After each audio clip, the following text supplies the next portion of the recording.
a través del mail, ¿vale? cafeclubdelconocimiento@gmail.com, diciéndonos que queréis participar, ¿vale? Que tenéis un tema del cual podéis hablar o del que sois expertos, ¿vale? Y nos ponemos en contacto con vosotros para poder compartir, ¿de acuerdo? Y bueno, voy a pasar a presentar a nuestra invitada de hoy, ¿vale? Hoy con nosotros vamos a tener a Susana Simó. Voy a ver si soy capaz de ponerla en pantalla también para que la veáis. Yo creo que ahí la estamos viendo todos. Susana Simó, aparte de amiga, profesionalmente es médico asistencial de la Unidad de Soporte Vital Avanzado del SEM, que está en el Hospital de Altaya, Manresa. Es especialista en medicina de urgencias por la Universidad de Toulouse, en Francia, especialidad médica que aquí en España, pues bueno, todavía no existe y que hace poquito en el Congreso han decidido que vamos a seguir sin tener, pero que en otros países pues ya hace años que se dispone de ella, y Susana fue una de esas profesionales que decidió irse fuera para poder formarse en lo que le gustaba. Bueno, tiene un currículum muy amplio, ¿vale? Docente en multitud de posgrados, máster, instructora de ecografía, instructora de hemodinámica, miembro de grupos de trabajo de ventilación mecánica no invasiva, de grupos nacionales de politrauma, miembro de la Comisión de Control de Pacientes Traumáticos en su propio hospital, ¿no? Pero yo creo que vais a daros cuenta, ¿no? de lo que sabe y de lo que puede compartir con nosotros en esta tarde, ¿no? Susana es una persona que se define como una profesional que quiere romper moldes, mitos, neuronas. De hecho, a quienes la conozcáis por redes sociales podéis saber que uno de sus hashtags siempre es "ya vamos tarde" o "ya vamos muy tarde", haciendo referencia siempre a que vamos por detrás de la evidencia, ¿no? En cuanto a la actividad clínica o la práctica clínica diaria.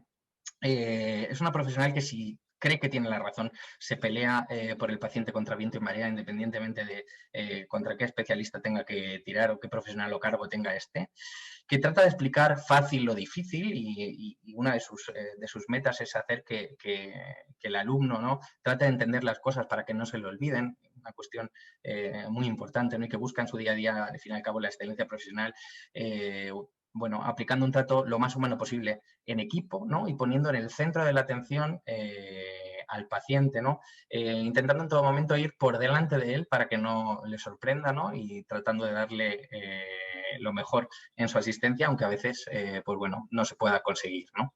Susana, buenas tardes. Gracias por estar con nosotros. Muy buenas tardes. Y con esa presentación me has metido presión aquí, vamos, a saco, entre que esto del online y yo estamos un poco peleados, pero muchísimas gracias. Me hace muchísima ilusión inaugurar tu Café Club del conocimiento.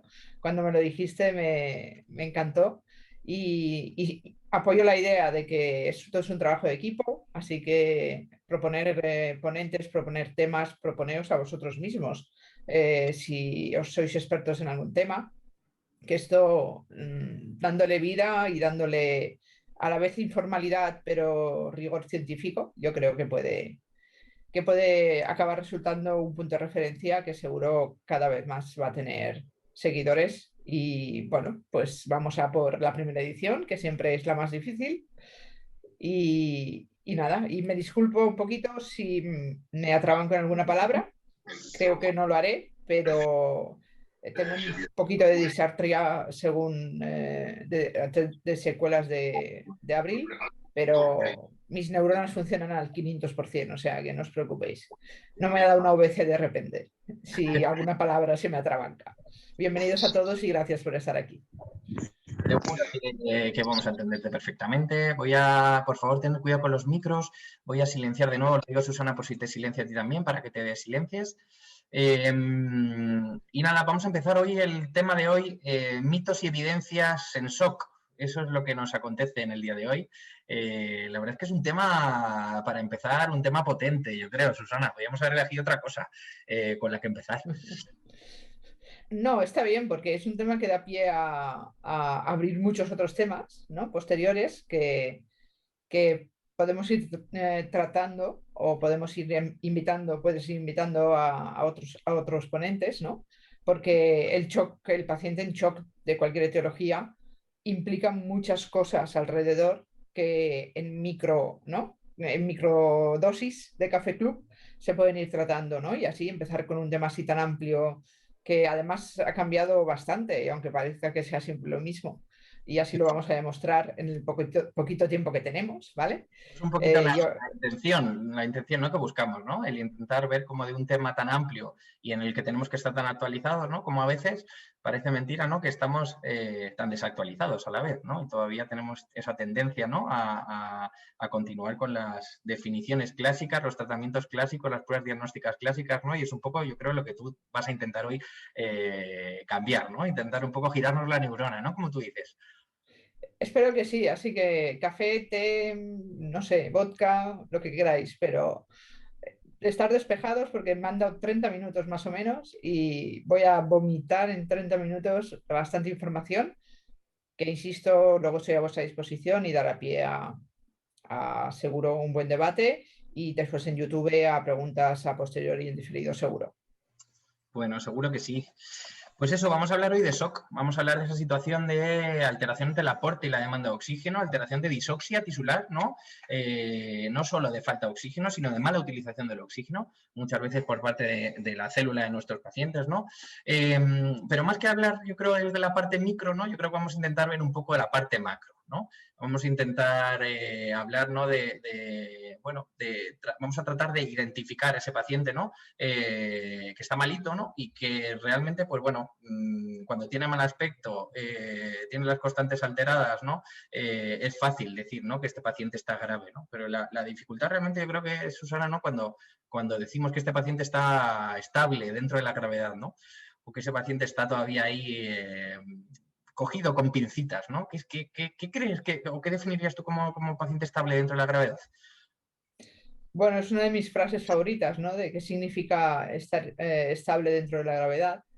Eso viene referido, pues como bien has dicho, Antonio, a que el paciente que ya está con todos los signos clásicos de shock, sea la etiología de la que sea, todo el mundo lo ve y se pone a trabajar, pero nuestra excelencia profesional ha de ir dirigida, y me conocéis muchos de los que estáis aquí, a que detectemos precozmente ese shock oculto, ¿no? Esa fase, perdón, precoz de shock que nos permite ir por delante del paciente, porque detectarla veréis que es muy fácil, desde la prehospitalaria hasta los servicios de urgencias, pero lógicamente nos enfocaremos un poquito más en la prehospitalaria, con menos medios a nuestro alcance.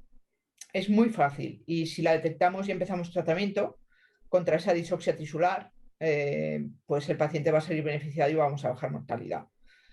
Entonces ese es el objetivo de hoy, ¿no? Enfocarnos más a ese choque oculto.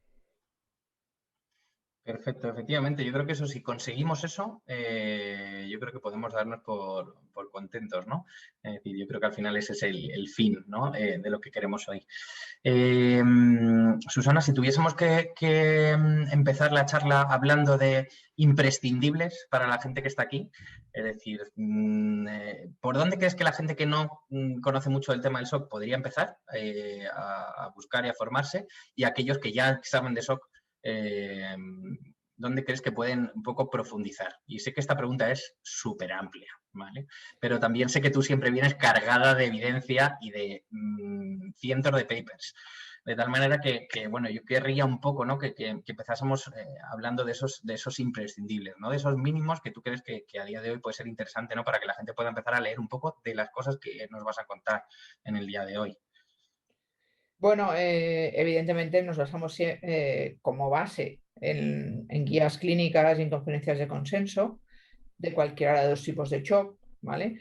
Pues como shock hipovolémico en sí, la última conferencia de consenso conocida así ampliamente es del 2014. Lo que pasa es que a posteriori, hasta el año pasado, el 2019, se han ido actualizando pequeños aspectos que modifican ampliamente los consensos de esa guía, hasta llegar a la quinta edición, por ejemplo, el manejo del sangrado del paciente con sangrado masivo del European. También ha salido recientemente la última actualización de del shock cardiogénico. Hay artículos que no son antiguos, que son también bastante recientes, pero 2016, 17, 18, alguno del 2019, que hablan de aspectos concretos de lo que significa la presión arterial, la vasoplegia, de lo que significa, bueno, pues, aspectos en torno a un paciente en shock que nos permiten entender y repasar aquellas cosas que nos explicaban al principio de nuestra formación, ¿no? Y que se nos olvidaron y que bien entendidas y aplicadas nos permiten precisamente, cuando no están alteradas aún, entender por qué hay que hacer determinadas cosas, ¿no? Bueno, he intentado hacer un resumen de las principales fuentes bibliográficas en las que me he basado, pero mi bibliografía del shock, que sabéis que es una de mis pasiones, tiene más de 250 referencias bibliográficas, entonces no puedo plasmarlas en las diapositivas que me ha pedido Antonio, pero sí que ahí tenéis algunas puntuales y estoy a vuestra disposición para Voy a cualquier intentar aclaración que queráis. aprovechar y ir compartiendo alguna de estas, no sé si lo ves, Susana, ¿no? Entiendo que sí. Sí, se ve perfectamente. Esta es una de las diapos, ¿no?, que me has pasado, ¿no? Un poco con alguno de esos documentos, ¿no? Y esto es un poco, yo creo que de lo que, en lo que se va a basar, ¿no?, parte de lo que vamos a comentar en la tarde de hoy, ¿no? Incluso me voy a atrever a rebatir algunas cosas de lo que sale aquí de consenso europeo mundial, en mi línea, claro. Y eso es interesante, o sea, al final lo interesante de esto, ¿no?, es que tengamos esa capacidad, ¿no?, de poder debatir, ¿no?, y de poder criticar, ¿no?, al fin y al cabo, ¿no? Yo creo que lo interesante de la evidencia no es solo creer a ciencia o a fe ciega, ¿no?, con fe ciega, lo que estamos leyendo, ¿no?, sino ser capaces, ¿no?, bueno, de leer y de interpretar, ¿no?, y darnos cuenta que no siempre es aplicable todo lo que leemos en los documentos y que hay muchas veces que lo aplicamos mal porque leemos mal el documento que tenemos delante, ¿no? Yo creo que eso también es algo bastante interesante, ¿no? Susana, decía al principio que detectar que un paciente está en shock cuando le tenemos taquicárdico hipotenso, pues puede ser fácil, ¿no?, si hay un proceso etiológico compatible con ello. Pero, ¿qué nos dice la evidencia a día de hoy para poder determinar claramente, ¿no?, que un paciente que tenemos delante está chocado? Y no ese que está malito, que está muriendo a chorros, sino ese que todavía está aguantando algo, pero que ya sus mecanismos compensadores no están haciendo lo que tenían que hacer. ¿Qué podemos, dice la evidencia? Bueno, ya me conocéis muchos de aquí, pero la evidencia dice que esperarnos a que el paciente esté muy malito es un error, porque vamos tarde y perdemos tejido, y el tiempo es tejido. O sea, al principio nuestro sistema nervioso simpático intenta compensar, salvo en hemorragias masivas exsanguinantes, lo que es corazón y cerebro, que son nuestros órganos diana, pero, y eso nos da unos falsos números normales, ¿no?, iniciales. Entonces, ya todos, o creo que casi todos me habéis escuchado decir en alguna ocasión que, por ejemplo, en el contexto del choque hipovolémico, la clasificación hipovolémica del ATLS, que incluso sale en la 10ª edición, crónicamente reimprimida, y que si rascas desde la primera vez que la sacaron, nunca ha estado referenciada a ningún estudio hecho por ellos o a ninguna referencia bibliográfica de donde la hayan sacado. Bueno, ya O por sea, no nos hablan de números, sino nos hablan con flechas para arriba y para abajo, que no está mal. sí, eso además, con flechas, pero es que es como si lo hubieran inventado ellos. ¿En base a qué? Porque no hay ni una referencia desde la primera edición de la TLS que te diga de dónde han sacado ellos esa tabla, salvo de que a alguien se le ocurrió y dijo, pues puede servir, ¿vale? Porque no hay ni referencia bibliográfica ni estudio detrás que la valide. En cambio, cuando la han querido validar, en el año 2013 se hizo un estudio muy grande de 30 y pico mil pacientes, ¿vale? Que mostró que solo en 1 de cada 10 casos podías poner al paciente en una de esas columnas, ¿no? Eso invalida una clasificación. A mí no me importa saber la cantidad de centímetros de sangre que ha perdido un paciente o estimarla. A mí me importa saber cómo lo tolera hemodinámicamente, ¿no? Y me da igual que sean 700 a que sean 1500. Lo que yo quiero saber es cómo tolera esa persona con sus comorbilidades o su estado previo de salud o de mala salud, lo que ha perdido de sangre, por ejemplo, ¿no? Luego la taquicardia. La taquicardia estamos acostumbrados a que sea el mecanismo compensador habitual ante una pérdida de volumen, sea séptica, sea hipovolémica, por ejemplo, ¿no? Bueno, pues hay estudios ya desde el año 2012 que han demostrado que por mecanismos no del todo conocidos, hasta el 44% de los adultos no se taquicardizan en el inicio de una pérdida de volumen, ¿vale? Sin que estén beta bloqueados, por ejemplo, o por un tratamiento antihipertensivo crónico.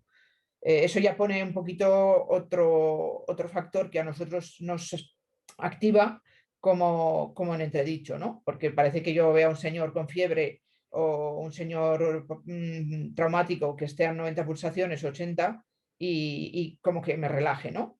Y más si toco pulso radial bilateral, ¿no? Por ejemplo.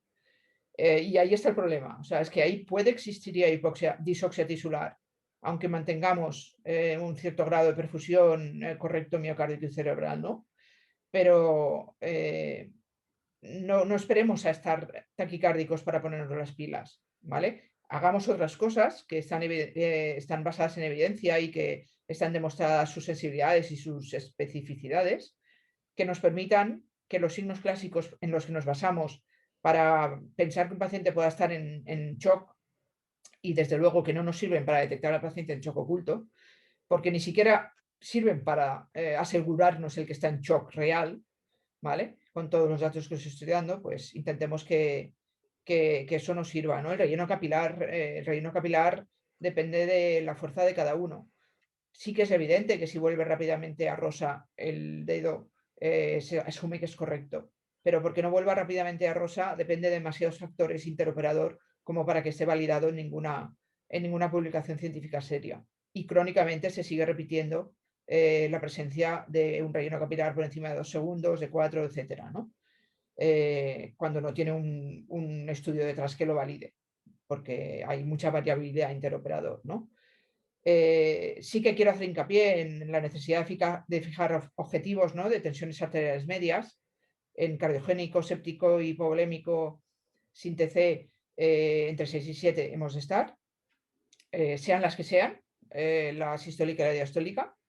Y en paciente con TC asociado, pues deberíamos de intentar superar los 9 de media, ¿no?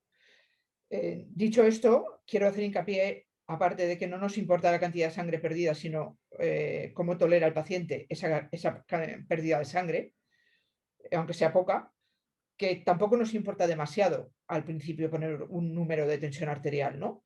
Porque es evidente que si no palpo pulsos bilaterales radiales tengo un problema, pero porque los palpe no quiere decir que no lo tenga, porque sobreestimo la presión arterial, me relajo y la sobreestimo, ¿vale? Y empezamos a ir por detrás. Eso de los 8 de sistólica, ¿no? Si tiene el radial presente. Bueno, es 8 o más. Entonces, como yo me relajo porque toco un pulso radial bilateral que a mí me parece pleno, pues a partir de ahí, ¿no? Digamos vale, sí, ponle una vía, venga, va, ponemos un suerito, yo qué sé, ¿no? Y no, precisamente ahí ni la vía ni el suerito entran, ¿no? Entran otras cosas, ¿no? Que si se detectan precozmente son las que hemos de poner precozmente para mejorar la perfusión tisular del resto del cuerpo, ¿no? Que nos importa más el flujo que la presión, ¿vale? Que la presión es un dato, que es muy importante, pero el flujo con el que llega la sangre que tenga o el volumen que tenga el paciente es lo que realmente nos tiene que importar, ¿vale?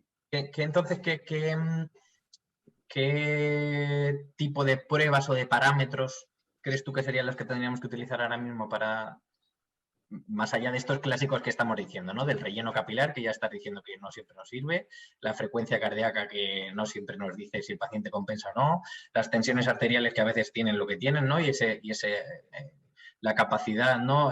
O diferencia interoperador, ¿no? Para determinar si un pulso es más filiforme o menos. ¿No? Desde el punto de vista invasivo, yo siempre digo a la gente, ¿no? Que incluso en la unidad de cuidados intensivos, teniendo al paciente con monitorización invasiva, a veces es difícil determinar si el paciente está chocado y sobre todo qué tipo de shock tiene el paciente, ¿no? Por esos patrones mixtos, ¿no? que muchas veces vemos, ¿no? En el paciente.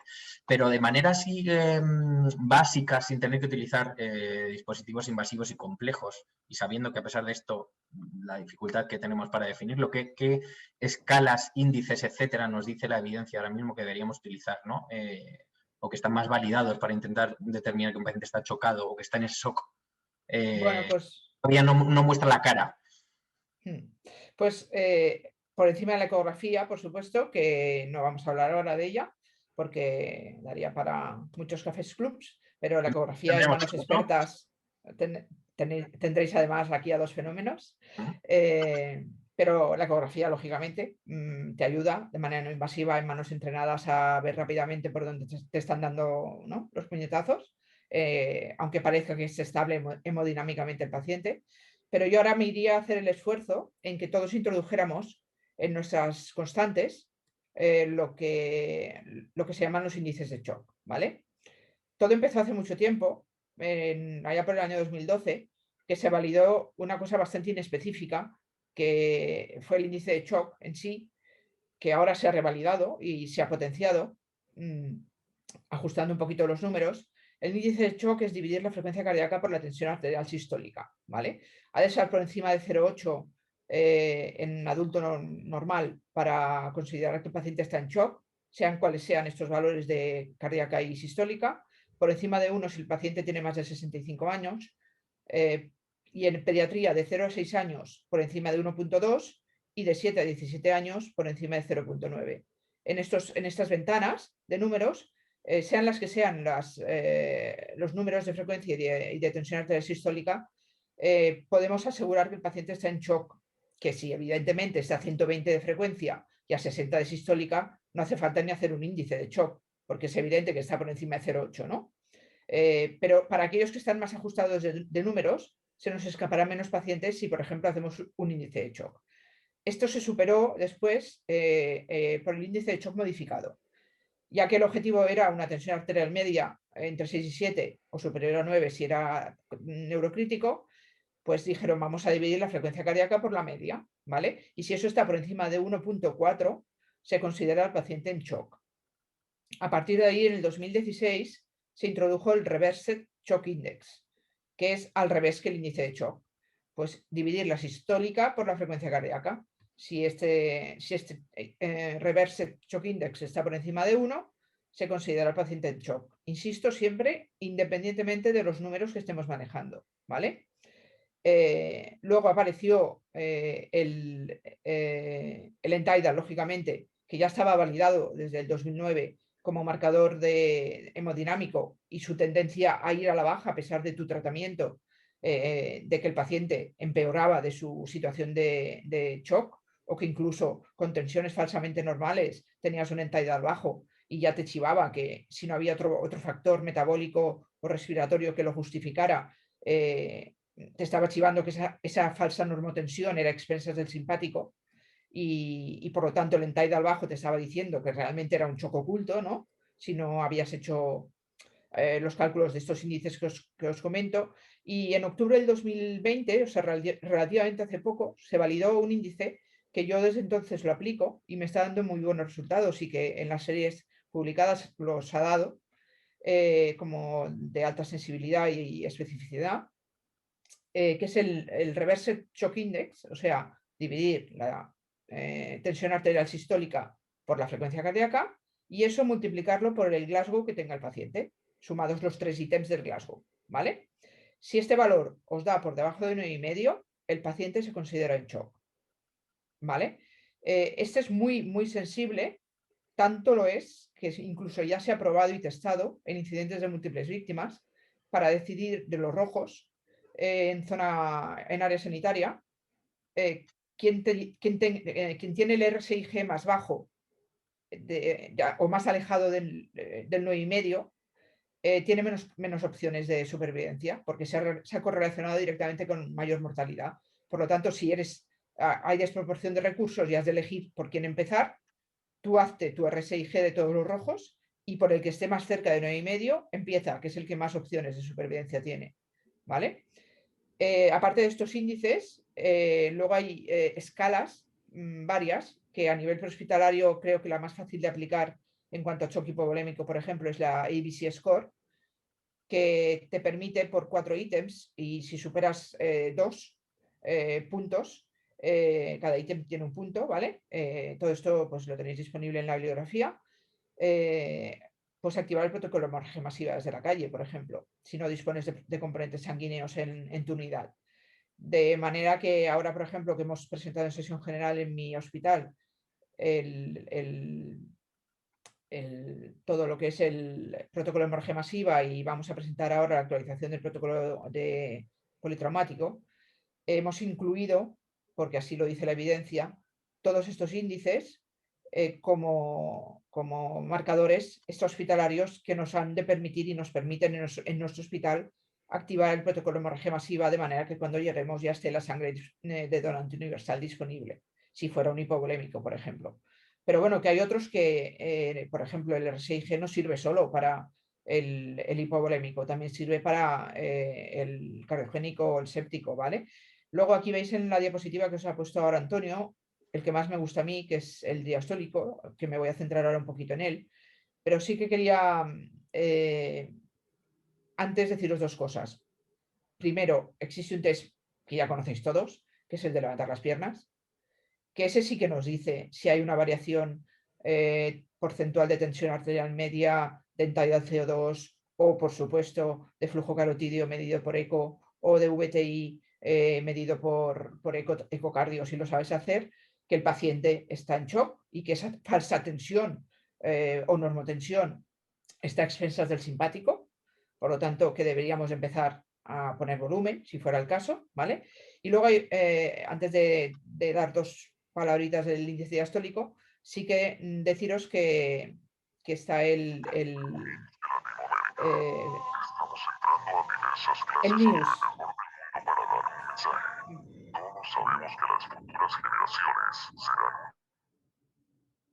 A ver, actívate de nuevo el audio, Susana. Ya estoy. Ya estoy. A ver, Marcos.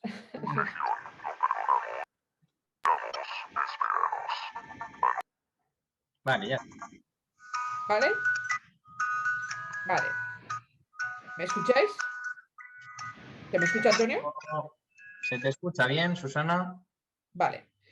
Vale, bueno, pues por encima de todos estos índices de shock que hemos repasado y por encima de estos de este test de levantar las piernas, idealmente medido con VTI y ecodoppler carotídeo, también está la escala NIUS 2, ampliamente recomendada para detectar al paciente en el contexto global de paciente crítico, pero también muy aplicada al séptico, ¿vale? Pero quiero pararme un segundito en explicar el índice diastólico, ¿vale? Que es un índice que ya estaba en la calle hace tiempo, pero que ahora pues ha cogido como fuerza desde octubre de ese año también, en el contexto del paciente en shock en general, pero sobre todo en shock cardiogénico y en shock hipovolémico y séptico, ¿vale? El índice diastólico no es más que dividir la frecuencia cardíaca por la tensión diastólica, ¿vale? Aquí no hay un valor de corte. Aquí lo que te dice en la bibliografía es que si en dos medidas separadas, 5 minutos de tensión y de frecuencia cardíaca, ese índice va a la alta, es que tienes afectación subendocárdica. ¿Por qué? Porque al final, y me adelanto un poquito, creo a lo que queríamos hablar, un poco así de fisiopatología, al final todos los shocks acaban teniendo componente subendocárdico o cardiogénico asociado. ¿Por qué? Porque falta oxígeno en el miocardio y hay un aumento de demanda miocárdica de oxígeno, que si has perdido sangre no se lo puedes dar, que si estás en shock cardiogénico no se lo puedes dar, que si estás en shock séptico tampoco se lo puedes dar bien, porque hay una fuga a tercer espacio, ¿no? Y hay una vasoplegia. Entonces, como siempre acaba apareciendo ese componente cardiogénico, sea el shock el que sea, hay un índice, que es el diastólico, que nos permite detectar precozmente cuando existe este índice, este componente subendocárdico, ¿vale? Y el hecho de que por índice de diastólico de shock, porque la fisiología cardíaca dice que cuando sube la frecuencia cardíaca, ha de subir la diastólica. Si no sube, o sea, si una sube y la otra no sube, es que tenemos un problema de consumo miocárdico de oxígeno y eso se detecta por el índice diastólico. Entonces, entretenernos un poquito en calcular y dividir la frecuencia cardíaca por la diastólica, separadas 5 minutos, para ver si van a la alta o no. Es decir, yo tengo 100 de cardíaca y 50 de diastólica, ¿vale? Pues tengo un 2 de índice diastólico. Ahora, 5 minutos después, tengo 110 de frecuencia cardíaca y 50 de diastólica. Eso es más de 2. Así que debería de haber subido la diastólica. Ahí yo ya aseguro que hay un componente subendocárdico y cardiogénico asociado a ese shock. ¿Eso qué me va a permitir? Y mi reflejo automático, ¿cuál ha de ser? Empezar de buta a 2 microgramos kilo. ¿Vale? Entonces, si juntamos todo esto, somos capaces de detectar, sean los números que sean, los del paciente, evidentemente sin tener que hacerlos cuando los números son desastrosos, porque ya lo vemos, ¿no? Pero en aquel paciente que dices, va, tengo 20 minutos de viaje, está a 90 de pulso, está a 120, 70 de tensión, no está sudado, no está paliducho. No, hazte 4 números. Hazte 4 números. Os recomiendo el RSIG sobre todo y el índice diastólico. Y mira el Tidal. Y con eso, poquitas veces se te va a escapar el que está en choco oculto. Bueno, pues está muy bien. La verdad es que nos estás haciendo 4 o 5 cositas, ¿no?, rápidas para poder darnos cuenta, ¿no?, que ese paciente está, bueno, ya dejando de compensar algo que está ocurriendo, ¿no?, con mayor o menor velocidad. Pero desde luego, y yo creo que has dado un dato importante, ¿no?, que tenemos que empezar a tratar, ¿no? Y yo creo que lo interesante de esto no es detectarlo de manera precoz para de manera precoz golpear esa disoxia, ¿no?, o esa alteración en el aporte de oxígeno, o disminuyendo la demanda, ¿no?, para que el shock, desde luego, no progrese, no aumente, ¿no? Y has empezado hablando de dobutamina. Me gustaría que hablásemos algo del tratamiento. Venga. Así a saco ya. Sí, yo creo que sí, porque aquí podemos tirarnos todo el día, pero yo creo que es interesante, ¿no? Y has hablado, ¿no?, de iniciar dobutamina, que posiblemente es la catecolamina, ¿no?, o la droga vasoactiva Inotrópica. que casi iniciamos en último lugar, ¿no? Parece que si no hay ecógrafo no podemos iniciar dobutamina, incluso teniendo ecógrafo no se inicia a veces dobutamina. No nos queda muy claro si el tratamiento como fármaco único de inicio de dobutamina es muy claro, ¿no? Me gustaría que hablásemos algo de los fármacos y del tratamiento, ¿no? Líquidos, drogas vasoactivas como base del tratamiento del shock, pero ¿cómo y cuándo? Bueno, para empezar, líquidos, si los ha perdido y los tolera. No a pautas fijas que salen insistentemente en todas las guías. ¿Vale? O sea, líquidos, si los ha perdido y los tolera. Hay que ver tolerancia a volumen y hay que ver si ha perdido líquidos. ¿Por qué digo esto? Porque, por ejemplo, un TEP no ha perdido líquidos. Un infarto de corazón derecho no ha perdido líquido. O sea, que a estos que les hemos puesto siempre líquidos a chorro, no hay que poner líquidos a chorro. Lo que hay que hacer es ayudar al corazón derecho a que tenga más fuerza para mover ese líquido que no lo ha perdido. Ahora, un séptico o un hipovolémico han perdido líquidos de diferente etiología, pero lo han perdido. Ahí hay que ver tolerancia y entonces ir poniendo según tolerancia. Con hipotensión permisiva siempre en el hipovolémico para dejar sitio a los componentes sanguíneos, porque qué gracia tiene llegar a la fase de ya no tolerancia más volumen y empezar con drogas vasoactivas, por ejemplo, cuando sabes que cuando llegas al hospital le van a tener que poner componentes sanguíneos que no va a tolerar porque está a tope de su capacidad volémica, ¿no? Entonces hay que hacer una hipotensión permisiva muy estricta, dejando sitio a los ceces que tienen los concentrados de Matías, plaquetas y plasma que va a recibir este paciente hipovolémico hemorrágico, ¿vale? Limitando Sí la que se pérdida puede. que podemos y no metiendo más líquido del que deberíamos meter para dejar hueco a la sangre. Exacto. Entonces, eso ya lanza un flash, no era precoz. O sea, el problema del hipovolémico, séptico o traumático o hemorrágico en general, es que le falta que le llegue volumen al corazón derecho, aparte de que lo ha perdido. Entonces, tú se lo rellenas según tolerancia con hipotensión permisiva, manteniendo espacio para los componentes sanguíneos que le van a poner en el hospital si es hemorrágico y no manteniendo espacio en el séptico, porque ahí no va a haber lugar a componentes sanguíneos, casi nunca, salvo que esté en coagulopatía, ¿no? Entonces la nora ya no se pone cuando has superado tu fase volumen dependencia, la nora se pone a la vez que empiezas el tratamiento de volumen, ¿vale? Si tolera el volumen, porque puede no tolerarlo. O sea, tú tienes que empezar vasoconstrictores precoces, pero a dosis bajitas, a dosis beta, Si tú las empiezas a dosis alfa, taquicardizas al señor y aumentas más su consumo miocárdico de oxígeno y su índice diastólico se dispararía. Entonces, has de encontrar ese punto de microgramos kilo, que está en torno a 0,5 microgramos kilo, minuto de Nora, para que el paciente no se taquicardice. ¿Eso qué hace? Pues que inevitablemente cuando le entre la primera gota de Nora, yo a lo mejor ya estoy lavándome los dientes para irme a la cama, ¿no? Porque esos son muy pocos mililitros hora. Entonces, han tomado mucha potencia y hay bibliografía que también os he adjuntado, aunque hay mucha más, lo que se llama el push 2, ¿no? El microbolus. La forma más fácil que tengo de explicaros esto es que cojáis un suero de 100, un fisiológico, le saquéis un cc de fisio y pongáis una ampolla de adrena. Ya tenemos 0,01 miligramos de adrena por cc.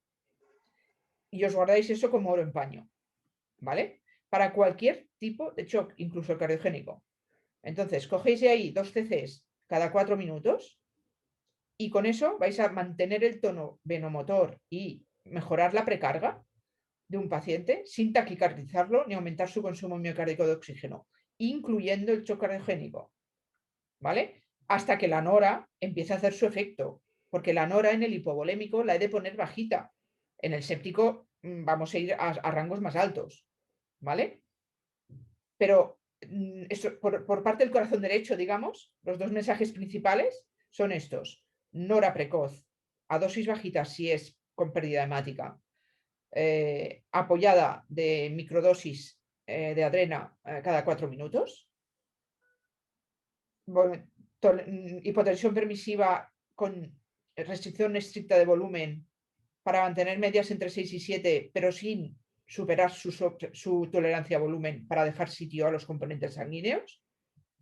En el séptico, Nora dosis más altas, lógicamente, asumiendo que va a taquicardizar al paciente o que lo puede taquicarizar y aumentar su consumo miocárdico de oxígeno, y sabiendo que el 60% de los shocks sépticos tienen componente cardiogénico asociado, 60% de los sépticos y 30% de los hipovolémicos, ¿vale? Por ese aumento de consumo miocárdico de oxígeno que vamos a detectar por el índice diastólico, ¿vale? Y en cuanto a corazón derecho, un poquito hasta aquí, porque no quiero fastidiar el final, es lo que dicen las guías, ¿vale? O sea, nora precoz a dosis bajas o altas según el tipo de shock que tenga. Se pone volumen si se ha perdido volumen, si no, se le aumenta la fuerza al sistema cardiovascular para que mueva ese volumen, TEPS, infartos ventrículos derecho, etcétera. Que si pones volumen, lo único que vas a hacer es dilatar más la cavidad del ventrículo derecho, comprimir más el izquierdo y que aún caiga más el gasto cardíaco, ¿vale? O incluso que se encharque el paciente, porque aumentas muchísimo pues el volumen que entra en el derecho, que si está infartado no lo va a poder mover. ¿Infarto ventrículo derecho líquido No. a chorro? No. Vale, vale. Ni a chorro ni no a chorro. Infarto ventrículo derecho, hay que pensar que no ha perdido volumen, que lo que ha perdido es la fuerza de moverlo. Por lo tanto, hay que darle fuerza para moverlo. ¿Cómo se da fuerza al corazón derecho? Con nora más menos de buta. Esencialmente, dime. Y todavía no has nombrado un fármaco que creo que te gusta un montón, que es la dopamina. ¿Qué pasa con la dopamina? Vale, me dejas acabar con el corazón izquierdo y hablo con la dopa. Sí. Me voy a por la dopa. El fallo de corazón izquierdo puro, ¿vale? Se trata con dobuta. Por eso insisto en que cuando el índice diastólico de shock, tengas delante el shock que tengas, sale alto, a la alta, en 2 mediciones separadas 5 minutos, hay que añadir dobuta. Hay que empezar con dobuta a dosis bajas. ¿Vale? No esperarte a los chivatos clásicos por los que empezamos dobuta. ¿Vale? Índice diastólico o en TIDAS bajos, por ejemplo, en contextos clínicos adecuados, ¿no? Todo lo que tengas de chivato de que hay un problema de fallo de bomba izquierda. ¿Vale? Ahí, sin duda, la droga de elección es la dobuta. ¿Vale? Luego añadiremos una cosa a todo esto, ¿vale? Pero ahora sí que voy a por la dopa.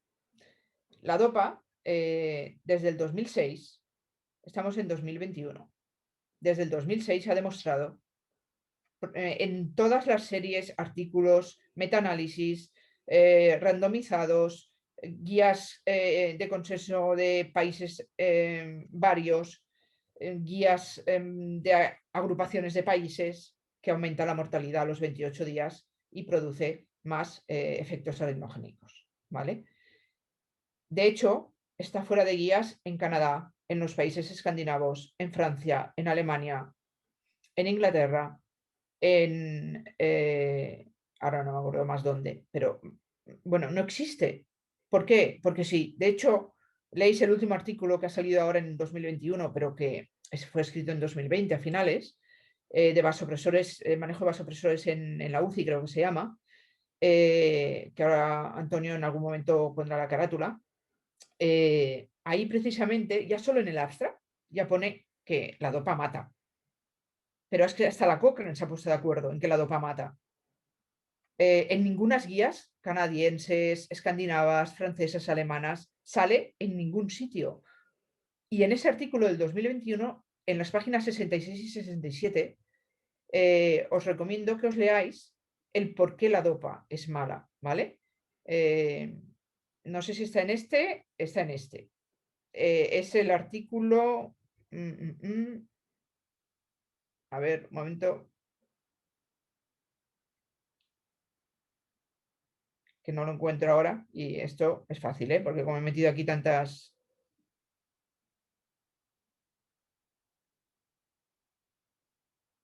¿Puedes pasar la siguiente diapositiva, porfa? Y la última. Vale, esta. Aquí la La que tengo. pone Vasopressor Therapy in the Intensive Care Unit, ¿vale? Este es del 2021. Vale, vamos para atrás ahora y así no damos pistas. De hecho, puedes quitar si quieres las diapositivas y así luego ya o a tu gusto, ¿vale? Para no dar pistas, más que nada. En ese artículo pone por qué la dopa mata. La dopa aumenta la mortalidad. No estamos hablando de que empeore el paciente, es que se mueren más. Y la han retirado de muchos países europeos y norteamericanos. El efecto dosis dependiente de la dopa se hizo en paciente sano. En paciente enfermo, chocado, la respuesta es anárquica. Ningún estudio ha conseguido demostrar que a determinadas dosis la dopa sea diurética, o sea vasoconstrictora, o sea inotrópica. En paciente chocado, la respuesta es anárquica. Y si encima, comparado con la nora, comparado con la dobuta, comparado con cualquier otro fármaco que no aumenta la mortalidad y consigue los mismos efectos que yo busco con la dopa, que es anárquica su respuesta y me da sorpresas, y que aumenta la mortalidad, hace que la hayan retirado. No sé si atreverme a decirlo, pero he conseguido que, como revisora de la guía de fármacos del SEM de Cataluña, retiraran la DOPA y ahora están haciendo el procedimiento de retirada de todas las unidades de soporte vital avanzado del SEM de Cataluña de la dopamina, escribiendo estas justificaciones científicas y aportando todas las referencias bibliográficas que es que la censuran claramente, aumenta la mortalidad. Y que al fin y al cabo, ¿no? Disponemos de otros fármacos, de otro arsenal terapéutico, ¿no? Para conseguir esos efectos que buscábamos con la dopamina, ¿no? Que yo creo que es un poco la cuestión, ¿no? Sí, incluso me permites un apunte, porque creo que es importante. Los pediatras quizás con esto no están muy de acuerdo, porque son grandes utilizadores de la dopa. Y es verdad que en pediatría no ha demostrado que aumente la mortalidad de los niños, pero sí que en un último artículo que tengo disponible y que no me cabía en ponerlo en las carátulas, pero os lo pongo a vuestra disposición a través de Antonio y del canal de YouTube, cuando sea necesario, que ha salido ahora en febrero del 2021, sí que ha demostrado que el efecto en niños de la dopa y la nora es exactamente el mismo, de bueno. Por lo tanto, si nos retiran la dopa que mata en el adulto, el niño que necesite soporte vasoactivo se lo podemos dar con la misma seguridad con noradrenalina. De hecho, yo creo ¿Vale? que la tendencia está un poco cambiando, ¿no? Y yo creo que así como veíamos noradrenalina hace años solo en las unidades que parecían quirúrgicas, ¿no? Y se pasó a las médicas, parece que estamos viendo el arrastre, ¿no? Hacia las unidades de pediatría, yo creo también, ¿no? Poco a Y poco. esto lo hemos sufrido también fuera del hospital, ¿no? De ver de que como estos fármacos no podíamos utilizarlos si no teníamos accesos centrales y como ya los iniciamos, ¿no? Por vía periférica en condiciones óptimas, ¿no? Es decir, que yo creo que vamos entrando en esa dinámica del inicio precoz, ¿no? De los fármacos que el paciente realmente necesita, ¿no? ¿Hay algún otro fármaco más allá de estas drogas que podamos o que debamos tener en mente en el paciente chocado? Y hay un ejemplo, ¿no?, típico que a la gente le vendrá a la cabeza, ¿no? Ya se ha nombrado mucho el hemorrágico, ¿no?, como el tranexámico. Pero algún Sí, otro fármaco que tengamos que tener en cuenta. empezaré por el tranexámico, porque lo has nombrado. El tranexámico es evidente que hay que ponerlo, todo el mundo lo sabe, en el paciente chocado, hipovolémico, con pérdida de volumen, de sangre, perdón. Pero tiene actualmente dos modificaciones importantes. Una es que sabéis que no sé que en vez de 2019 se validó el estudio CRASH-3 que lo validaba para darlo también en TCs graves, ¿no? Traumáticos graves craneales. Bueno, pues 6 meses después de aplicar grupo placebo, grupo con tranexámico en TCs graves, se ha visto que no cambia para nada el dar tranexámico en TCs graves y aumentan los efectos secundarios del grupo del tranexámico respecto al grupo del placebo. Por lo tanto, la recomendación actual, más actual, es que el tranexámico en el TC grave no se administra, salvo que este TC grave esté asociado a un choque hipovolémico hemorrágico, en el que la C está antes que la D y tratamos la C primero. ¿Vale? Además, también está contraindicado en las hemorragias digestivas altas y bajas. ¿Vale? No se debe de dar porque aquí no es que solo aumenten los efectos secundarios protrombógenos, sino que aumenta la mortalidad. ¿Vale? Entonces, en el estudio HALT-IT, que es el que ha desvalidado el tranexámico en las hemorragias digestivas bajas o altas, pues por ejemplo también es interesante tenerlo en cuenta, ¿no? Y luego, pues también se ha validado la vía intramuscular del tranexámico. 2 gramos intramuscular de tranexámico tienen la misma biodisponibilidad que el endovenoso con menos efectos secundarios, de tal manera que en el kit de autotratamiento que llevan los grupos de intervención que se meten en zona caliente, que llevan pues su vendaje israelí y sus historias, ¿no?, antihemostáticas, pues se van a incorporar los 2 gramos de tranexámico para que se los pinchen en el muslo o donde sea, porque la biodisponibilidad ha demostrado, esto es muy nuevo de este año, de finales de este año pasado, ha demostrado que es la misma y en choque hemorrágico, insisto, sin TC, y o sea, si solo es TC no se le puede dar porque no le estás haciendo ningún beneficio, pero intramuscular es una vía que no conocíamos o no teníamos en mente hasta ahora y que ha demostrado su gran utilidad, ¿no? Y nos queda el nebulizado para las hemoptisis masivas. ¿Vale? Aquí se ponen 500 miligramos, una ampollita con un poquito de fisio diluido a nebulizar a 9 litros por minuto, y realmente es mano de santo. Yo lo he probado en hemoptisis masivas y es mano de santo. Lo puedes repetir hasta una segunda vez, hasta completar el gramo nebulizado. Y esto es en cuanto al tranexámico. Y luego nos queda, creo que, bueno, uno que me encanta y me apasiona, que es que, claro, estamos hablando, por ejemplo, en el séptico o en el cardiogénico, de poner dobuta precoz, porque el índice diastólico me ha salido a la alta. O en el séptico, porque lo tengo súper hipotenso y tengo nora a dosis de caballo, ¿no? Porque estoy intentando ahí que llegar a medias entre 6 y 7, ¿no? Claro, todo eso taquicardiza el corazón, aumenta el consumo miocárdico de oxígeno. Y eso hace que el índice diastólico suba, inevitablemente, ¿vale? Entonces, por fin han aceptado desde la ESC, o sea, no desde un grupo de amigos, sino desde la Europea de Cardio, que podamos añadir 5 miligramos de esmolol, de un beta bloqueante, para controlar la taquicardia reactiva a dosis altas de dobuta y nora, que son necesarias para intentar mantener medias entre 6 y 7, pero que su aumento del consumo miocárdico de oxígeno perpetúa el círculo vicioso, ¿no? De shock cardiogénico asociado a shock hipovolémico, shock séptico o lo que sea.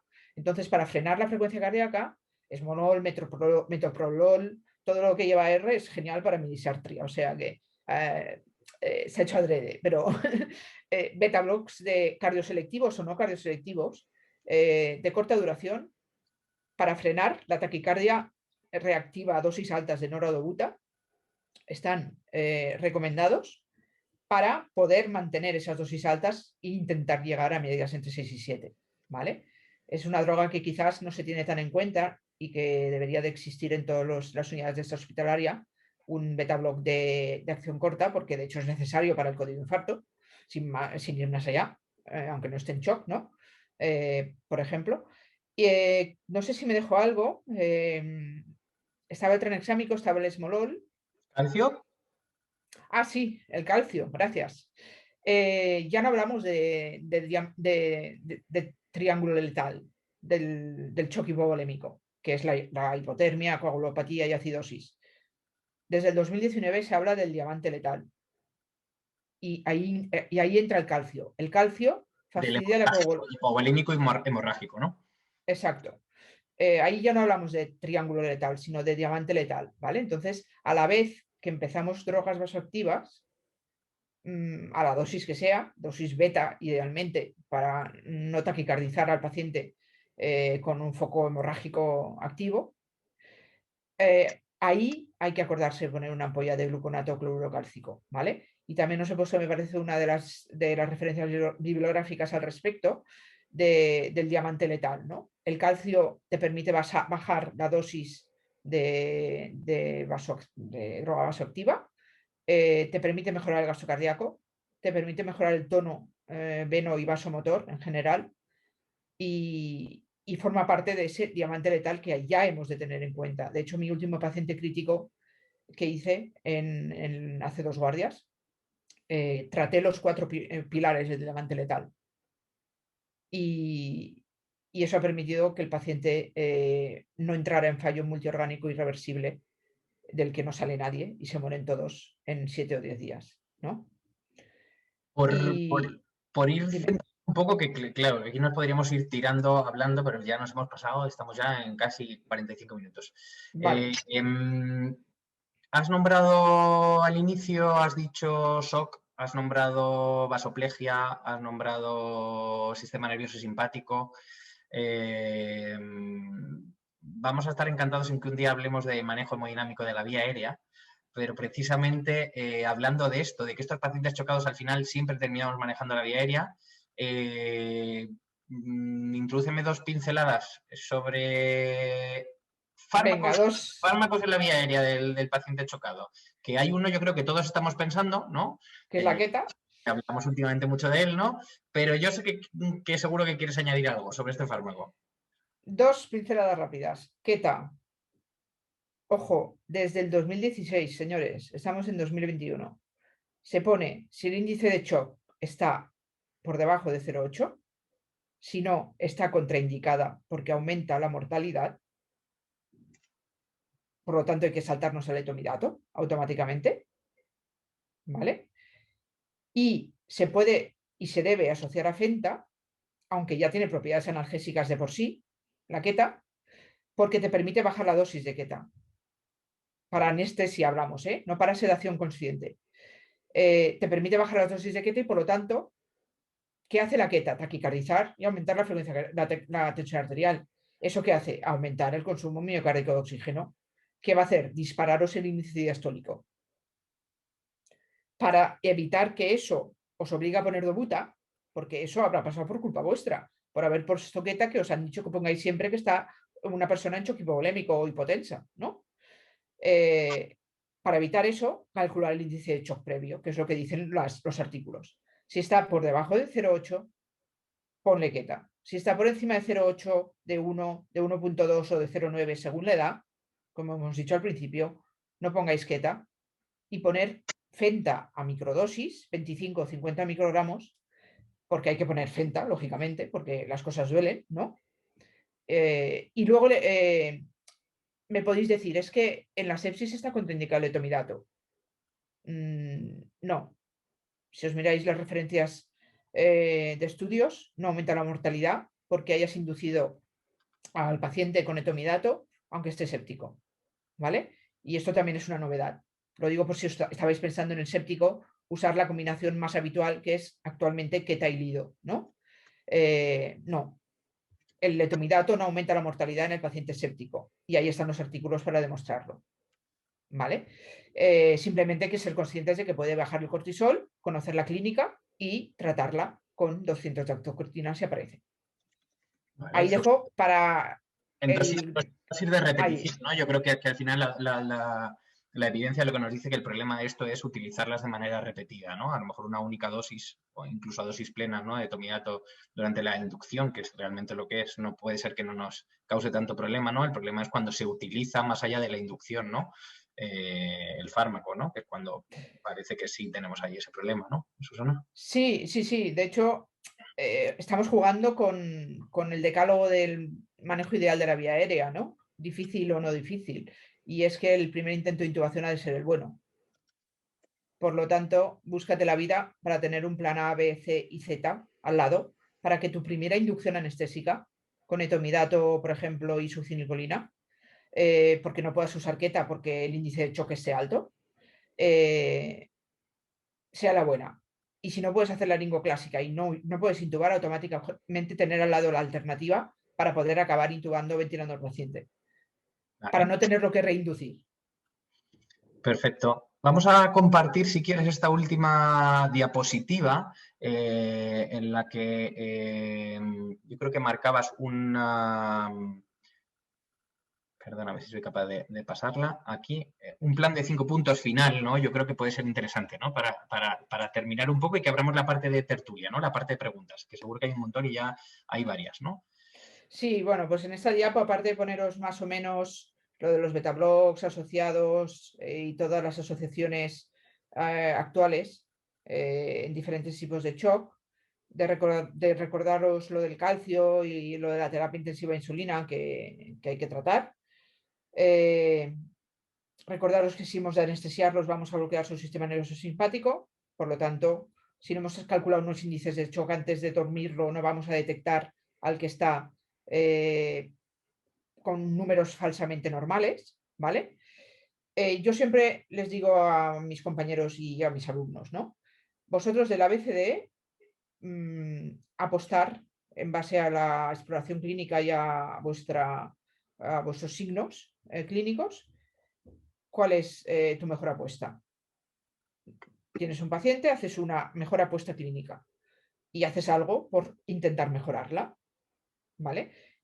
Y reevalúas si ese algo que has hecho lo ha mejorado, ¿vale? Mientras no esté estable el ABCD, yo no paso adelante. Me da igual que tenga roto un tobillo, ¿vale? Entonces, apostar por una cosa, ir a por todas, pero con esta evidencia que os he dado yo hoy en pequeños flashes, de ir a por todas significa poner dobuta precoz si el índice diastólico sale alto.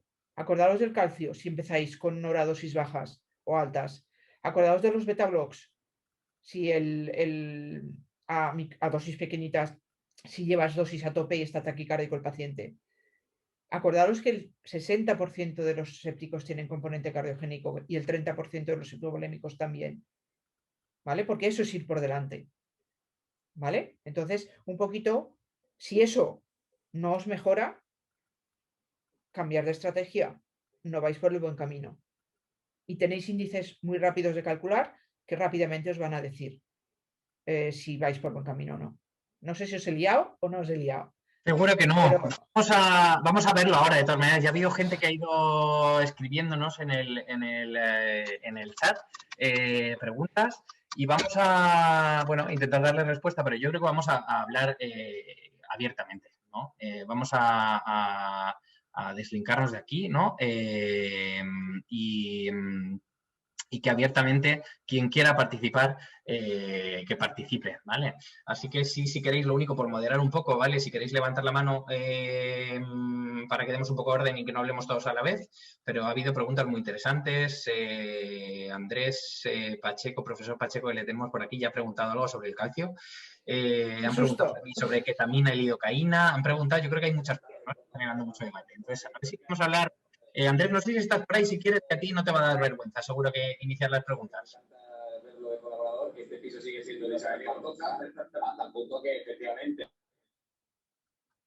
Andrés, no sé si estás por ahí. Ahora se oye. Vale, bueno, pues felicitar a Susana por la exposición tan breve pero tan intensa y tan actual, en primer lugar. Y para ahorrar tiempo, sí, el calcio, la verdad es que nos gusta saber si se prefiere, como que hay más evidencia sobre el cloruro, el gluconato y la dosis para el tema del el diamante letal. Era simplemente eso. Vale, da igual gluconato o cloruro, el que tengas. La única diferencia es que el cloruro es de acción más rápida y el gluconato ha de pasar por el hígado para liberar calcio. Pero lo has de pasar en 15 minutitos, disuelto en un suerito de 50 o de 100 de fisio, una ampolla para un paciente adulto. Las dosis para pediatría las tengo que consultar en la guía porque no me las sé de memoria, ¿vale? Pero da igual el que sea. ¿Y hay que duplicar la dosis de gluconato o duplicarla o triplicarla o a la misma dosis? Una ampolla en 15 minutos en un suerito a pasar más o menos en 15 minutitos de gluconato o cloruro. El caso es que en aproximadamente media horita, 3/4, yo tenga unos mínimos niveles de calcio. Luego ya se hará según calcemia hospitalaria o los que tengáis gasómetro en vuestras unidades según determinación de calcio por vuestra gasometría si lo mide en esa hospitalaria, ¿vale? Pero la primera ampolla es una ampolla para un paciente adulto. Luego, los miligramos kilo para reponer el déficit de calcio se calcula y hay unas tablas, que no me sé de memoria, que las tengo en una chuleta, ¿vale? Pero la entrada es una ampolla. Lo único es que uno es un poquito más lento de acción, porque ha de pasar por el metabolismo hepático, ¿vale? Que es el gluconato. Andrés, ¿algo que añadir? Seguro que nos tienes que añadir algo de esto.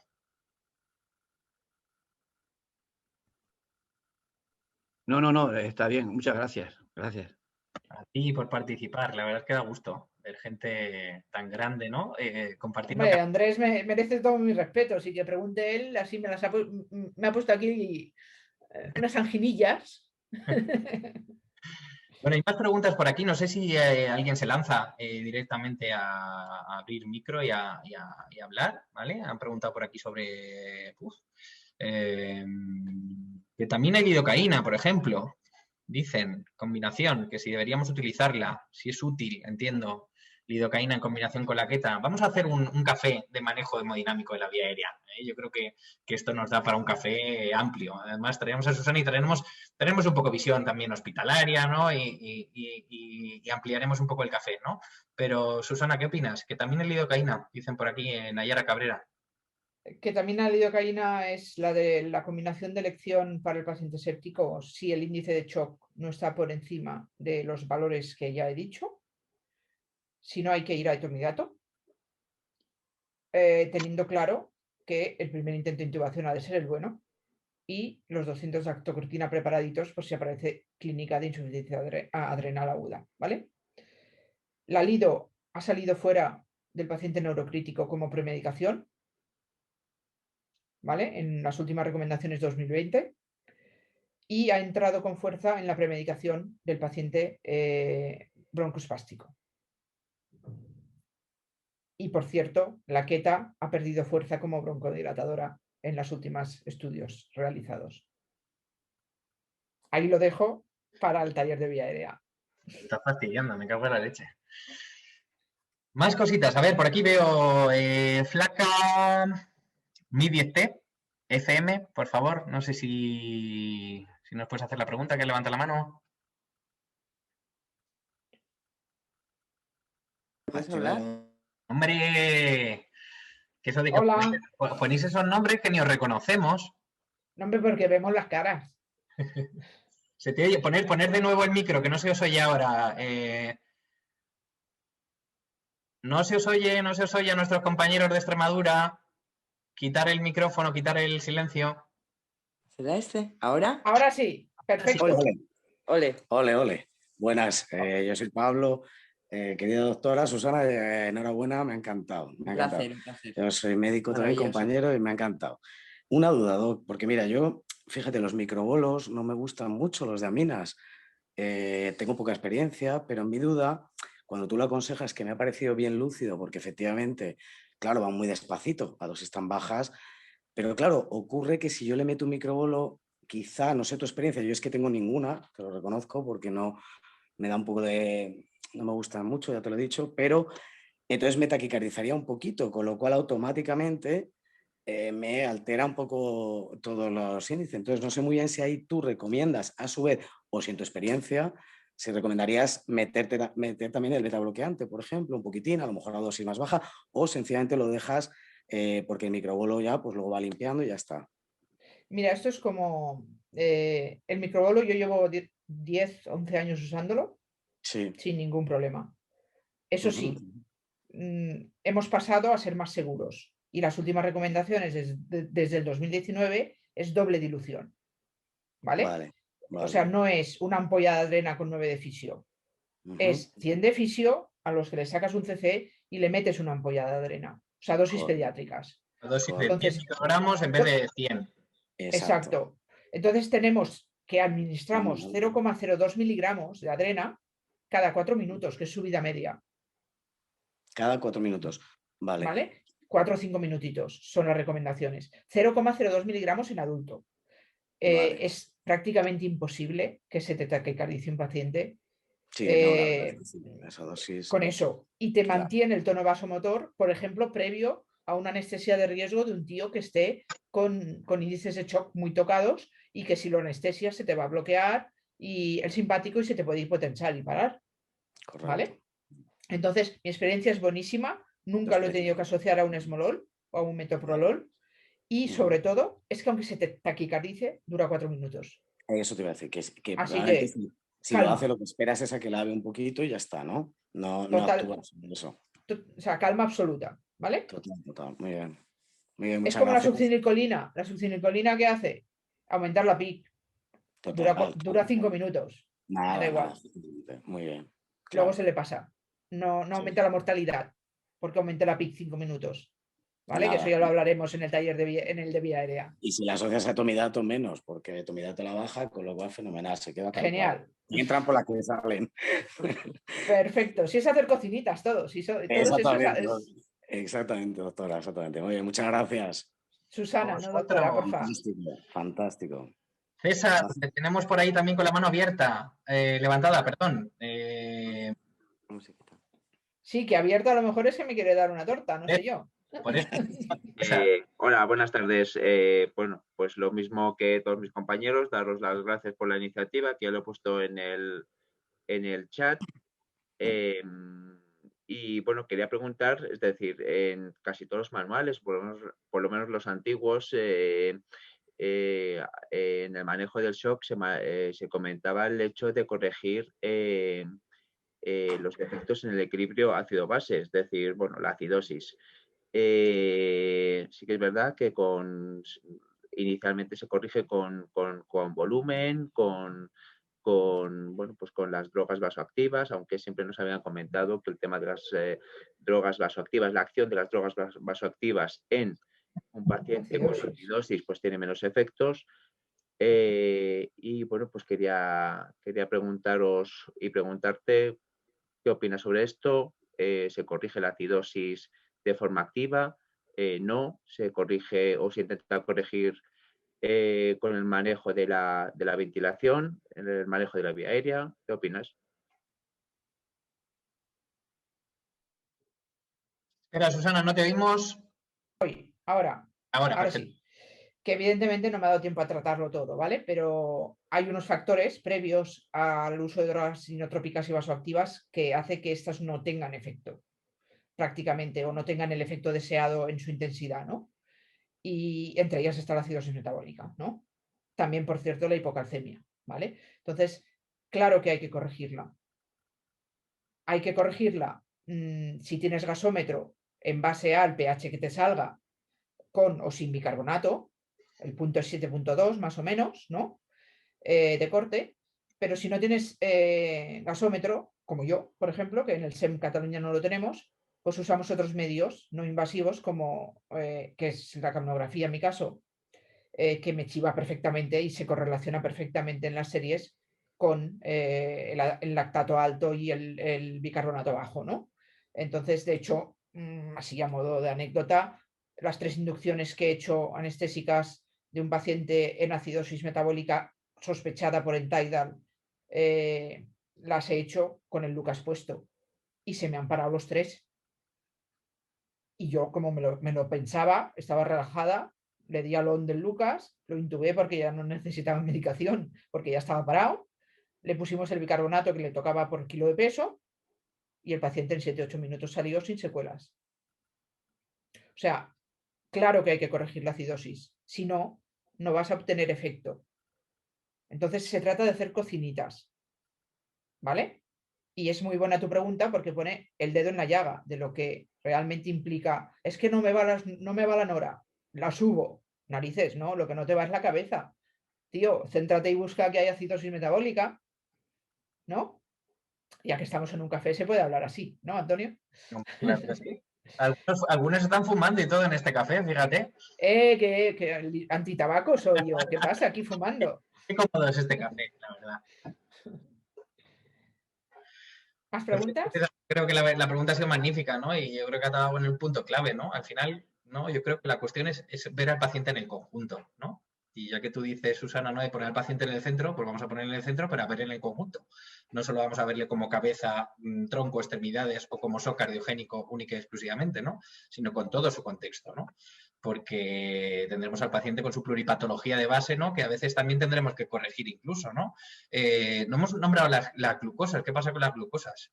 Si no corregimos, ¿y qué? Pues otros los factores, ¿no? Que yo creo que claramente está demostrado, ¿no? Que aumenta la mortalidad del paciente, ¿no? Y que será otro factor que tenemos que ver incluso, además del pH, ¿no? Yo creo que ya cada vez más, aquellos sobre todo que tenemos la posibilidad de hacer a pie de paciente una gasometría venosa arterial, pues bueno, no solo corregimos el pH, sino que también corregimos de manera precoz, ¿no? la glucemia, ¿no? Y aquí veo expertos en el manejo de la glucosa que insisten siempre, ¿no? en iniciar desde lo antes posible, ¿no? La terapia con insulina, que tantas veces tardamos, ¿no? En iniciar, ¿no? Y que no pensamos, ¿no? Entonces yo creo que al final son todos esos factores. Hay más gente con la mano abierta. Tenemos por aquí a Raúl, por ejemplo, Trujillo. Raúl, cuéntanos. Hola, ¿se me escucha bien? Sí, adelante, Raúl.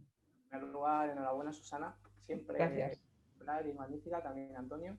En relación a lo que habéis hablado antes sobre el tema de los microbolos de adrenalina, en caso de una situación en la que nos plantease un paciente hipotenso y taquicárdico, ¿seguiríamos planteando esos microbolos de adrenalina o habría otras opciones tipo fenilefrina para poder tratar esa hipotensión o no te lo planteas, Susana? A ver, otras opciones hay, como los microbolus de nora directa, también, ¿vale? Se puede hacer igual, diluir un cc, o sea, 1 miligramo de nora en 100 de fisio y hacer microbolus de nora, ¿vale? Pero, ¿qué pasa con otros vasoconstrictores, digamos, o con otros, ¿no? Los anestesistas están con la efedrina que no cagan, ¿no? O sea, no duermen a nadie sin efedrina cargada, ¿no? ¿Pero qué necesita la efedrina? Liberar noradrenalina endógena. Si yo ya la he gastado, porque estoy intentando compensar mi shock y estoy taquicárdica, hipotensa, pongo efedrina, por ejemplo, y es agua. Por eso no me planteo drogas que dependen de mi noradrenalina endógena. Disculpad, que ahora me traba un poquito. ¿Vale? Me planteo drogas que por sí ya son adrenalina o noradrenalina exógena. ¿Vale? Por eso la propuesta del microbolus y por supuesto, aunque esté taquicárdico hipotenso, a saco, si necesitas, para hacer una inducción anestésica de este paciente, poner los microbolus de adrena. Gracias, Susana. Tony Torres, otro de nuestros colaboradores de Café Club, que también quiere preguntar. Cuéntanos. Hola, bueno, primero felicitar a Susana y a Antonio por el café. Y lo que yo quería preguntar era con respecto al ácido tranexámico, ¿qué opinaba o la opinión que tiene Susana con su uso en la hemorragia posparto? Que sí que es verdad que los artículos como el Womanit sí que salía con efectos beneficiosos, pero últimamente salió una serie de casos que era un poco más controvertido. Mi opinión es, en efecto, el estudio Woman la revalida, digamos, ¿no? pero me salto a uno de febrero del 2021, que no está en lo que le he pasado a Antonio de carátulas, pero os lo ofrezco, el artículo, que precisamente habla un poquito de individualicemos la decisión para cada paciente en hemorragias posparto, ¿vale? Porque el tranexámico no es agua, ¿vale? Tiene sus efectos secundarios, por lo tanto, individualicemos la decisión, aunque sí que sigue estando indicado en hemorragias posparto, ¿vale? Pero no con la rotundidad. Hemos pasado a un uso tan liberal del tranexámico que lo que están haciendo ahora es acotarlo un poquito, ¿no? Y personalizar cada decisión. Y es lo que yo hago, por ejemplo, en una hemorragia posparto, ¿no? Me miro a la paciente, me miro sus índices, me miro sus historias y decido si ponemos tranexámico o no ponemos tranexámico. Yo creo que este puede ser un buen tema, ¿no? Para otro café, ¿no? Hablar de la gestante y el neonato, ¿no? Que yo creo que es algo que nos preocupa a todos, ¿no? Y que a veces lo vemos de forma muy individual, ¿no? Pero que nos puede dar pie, ¿no? A muchos de estos temas. César, no sé si quieres hacer otra pregunta o se ha quedado la mano levantada de antes. César García. No, ya estoy. Vale, no se habrá quedado levantada, lo siento. No sé si hay más preguntas. Han preguntado por aquí, yo es que creo que hemos ido contestando, ¿no? ¿Qué otros fármacos en microbolus? Yo creo que ya Susana ha contestado. Bueno, yo creo que de momento la parte estricta del programa vamos a terminarla aquí y ahora si queréis, si vamos a tener tiempo para seguir, quien quiera seguir aquí charlando un rato. Vamos a ir a uno de los puntos que siempre tendremos en este programa, Susana, que es el... Ayudarme, chicos. Cuestionario Café Express. Y que nos va a dar pie, ¿no? A que nuestros colaboradores que cierran el programa, ¿no? Contándonos un poquito la evidencia a recomendar, lo vayan preparando, ¿vale? Pues Susana, un cuestionario, el mismo que van a contestar todos los invitados que tengamos en los diferentes programas, a lo mejor con alguna pregunta diferente, pero algo fácil. Pregunta dicotómica, a elección una a la otra o otra respuesta diferente, pero algo corto tenemos que contestar. Y las voy lanzando de manera rápida para que no te dé mucho tiempo a pensar, sino para que nos digas lo que realmente te sale, ¿no? De la víscera. ¿Vale? Bien. Vale. Vamos a ello. Venga, empezamos por la primera. Susana, ¿pulsio o capno? Capno. ¿Fonendo o ecógrafo? Ecógrafo. ¿Sistólicas o medias? Medias. ¿Proba o fiador convencional? Proba. ¿Gasometría venosa o arterial? Me da igual. ¿Ecografía o TAC? Eco. ¿Ventilación manual o automática? Depende. ¿PIP o no PIP? Depende, pero en general PIP. ¿Cristaloides o coloides? Cristaloides balanceados. ¿Sangre completa o concentrada de Matías? Sangre concentrada de Matías, más menos plaquetas y plasma. ¿Perfusión continua o microbolos? Microbolos. ¿Dopa o dobuta? Me duele. Dobuta. ¿Ketamina o etomidato? Eto por encima de Keta actualmente. ¿Parches o palas? Parches. ¿Vía periférica o intraósea? Periférica en territorio de vena cava superior o intraósea en territorio de vena cava superior. O sea, en humeral. Y para terminar, ¿hospitalario o extrahospitalario? La suma de los dos. Muy bien. Muy bien, gracias. Chicos, tenemos por aquí ha sido fácil. Ya, comentaremos los resultados y los iremos poniendo, a ver los diferentes invitados, a ver qué van comentando y a ver cómo se va la gráfica, ¿no? de elección a esto. Tenemos una última colaboración. tenemos por aquí, yo creo, a Raúl y a Tony, que podéis abrir vuestros micros, que nos van a hacer las recomendaciones, no para el fin de semana porque es jueves, pero sí para hasta el próximo programa, de qué evidencia podemos leer, ¿vale? En estos días, ¿vale? Entonces, Tony y Raúl, si estáis abiertos, compartan. parto y nos dais las recomendaciones de este primer programa.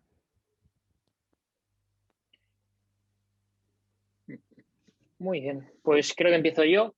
¿Vale? Con este estudio del Critical Care del 2021, ¿vale? Ha salido hace bien poquito, un estudio con 468 pacientes, creo, de muestra, y habla sobre el COVID, ¿no? No todo va a ser sobre el COVID, pero un poco sobre esa controversia entre intubación precoz o utilizar dispositivos no invasivos, pues parece ser que la oxigenoterapia de alto flujo se asoció a menos tiempo de ventilación mecánica y menor ingreso en la UCI. Aparte, la muestra bastante homogénea en edad, comorbilidades, mismo SOFA, mismo Apache y misma PAF y factores respiratorios. Perfecto, muy bien. Primera recomendación. Raúl, vamos con la primera tuya. Bueno, pues aquí tenemos un estudio que es sobre administración temprana de ácido tranexámico que ha salido recientemente en traumatismo crónico severo. Ya nos ha hablado Susana sobre ello. Es un estudio de 1.827 pacientes con TC grave y básicamente se plantean la mortalidad a los 30 días en el grupo de tranexámico, en el cual se vio que realmente en el TC severo había una mayor mortalidad en los pacientes a los que se administraba tranexámico a los 30 días. Perfecto. Tony. Vuelvo yo con un estudio del JAMA también de 2020 y un poco viene a ratificar lo que nos dijo Vitamis a principio de año. Vitamis optó por la terapia, el protocolo MARIC, ¿no? Con tiamina, hidrocortisona y vitamina C, y vio que no eran más efectivas que la hidrocortisona aislada. Este estudio viene a decirnos un poco lo mismo, una muestra de 205 pacientes, el uso de esta triple terapia no mejoró o no permitió disminuir la disfunción orgánica medida por la escala SOFA con respecto a pacientes solo tratados con hidrocortisona. Perfecto. Raúl. Bueno, el siguiente es un artículo de revisión del año 2017 que en la revista de emergencias de SEMES en 2020 hizo una nueva revisión al respecto sobre adenosina o calciantagonistas en taquicardia supraventricular, y al final del estudio se vio que realmente no había diferencias en cuanto a eventos adversos y que los calciantagonistas parecen una buena alternativa en el tratamiento de la taquicardia supraventricular frente a la adenosina. Muy bien, y tenemos por aquí... Y ya, Ale, este personalmente es mi favorito, ¿vale? Es un estudio experimental que habla sobre quizá una nueva tendencia que se está usando más en los países escandinavos, que habla de la autoestricación. Básicamente lo que hace es comparar diferentes dispositivos de estricación y evalúa mediante acelerómetros la desviación de la columna cervical. Parece ser que en paciente estable y sin disfunciones motoras, la autoestricación es la que genera una mejor alineación de la columna cervical. Por otro lado, con los dispositivos asistidos, la BOA genera una menor tracción de la columna cervical con respecto a la estricación convencional con tablero espinal. Perfecto, muy interesante. Raúl, vamos con el último. Para finalizar, tenemos este artículo del 2021 que plantea una nueva técnica para tratar la taquicardia supraventricular, la maniobra vagal invertida, que consistiría básicamente en inhalar durante 10 segundos contra una resistencia para generar una estimulación de los vasoreceptores vagales torácicos y tratar esa taquicardia supra. Se plantea una serie de casos y se vio que la técnica podía ser exitosa. Eso sí, hay que verlo dentro de la evidencia que existe y esa serie de casos limitados. ¿Qué número de serie tenemos aquí? ¿Cuántos pacientes? Torno a 10 pacientes. Bueno, nada, habrá que probarla más veces a ver si esto funciona, y no solo probarlo, sino publicarlo. Muy bien, pues hasta aquí la parte formal del Club del Café del Conocimiento de hoy. Vamos a despedir a Susana agradeciéndole su participación en el día de hoy y haber querido inaugurar este Café Club del Conocimiento. Creo que ha sido un gustazo poder compartir este café con todos vosotros, veros las caras, que esto yo creo que es lo interesante. Necesitamos vernos las caras de nuevo en un ambiente cómodo y distendido. Así que, Susana, agradecerte tu participación hoy. Pararemos la grabación ahora, ¿vale? Hasta aquí será lo que veamos colgado en nuestro canal de YouTube, pero aquellos que queráis seguir compartiendo un ratito, charlando o saludándonos, o incluso compartiendo más con Susana, si tiene tiempo quedarse un ratito más, pues no tendremos ningún tipo de problema. Así que, Susana, no sé si quieres añadir algo a lo que estoy diciendo. Pues no, bueno, gracias por haberme permitido inaugurar algo que me lo he pasado muy bien, a pesar del poco tiempo que a priori dispones, ¿no? Creo que he sido capaz de lanzar suficientes píldoras, ¿no? Como para que ahora la gente las asimile. Son píldoras muy fáciles de asimilar y que el beneficiado va a ser el paciente, que es nuestro objetivo, seamos médicos o seamos enfermeros. y ese ha de ser siempre nuestra diana, ¿vale? Y a partir de aquí animaros a todos. Gracias a Tony y a Raúl por lo aportado. Conocí algunos artículos, un par no los conocía y he hecho una capturita de pantalla de estas rápidas, pero me los leeré. El último sobre todo lo voy a probar seguro. Y nada, esperaros en el siguiente, al que yo, si puedo, en directo o en diferido por motivos laborales, me conectaré seguro. Y temer mis preguntas. 29 de marzo, ¿vale? Misma hora, 18:30. Y tendremos a 2 invitadas especiales. Estarán con nosotros Esther y Elena para hablarnos de las últimas recomendaciones en RCP, ¿vale? Y nada, prontito compartiremos los carteles con vosotros para que sepáis de ello. Así que nada, gracias por compartir este café y seguimos en el segundo café o en la caña o en lo que toque ahora, ¿vale? Nos vemos el próximo día. Hasta luego.